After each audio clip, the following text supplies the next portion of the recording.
Welcome to the installation video for the Vector Technics propulsion system. In this video, we will guide you through the step-by-step installation of the 6010 Pro motor. Secure the 6010 Pro motor and place the motor mount and align the PCD. Use only the recommended M4 by 8mm mounting screws. Insert all screws loosely before tightening.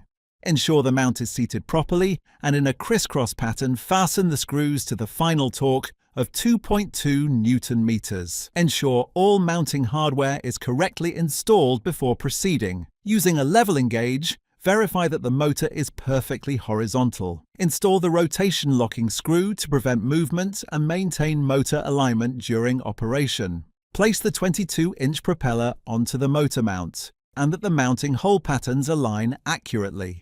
Place the propeller mounting plate on the propeller and align the holes properly. Use only the recommended M3 by 12mm propeller mounting screws. Insert all screws loosely before tightening.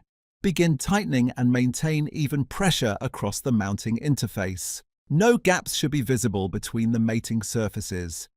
Verify that the propeller is level and properly seated. Tighten all screws evenly to a final torque of 1.2 Nm. Perform a final inspection. The propeller should be secure, correctly aligned, and free from movement or wobble.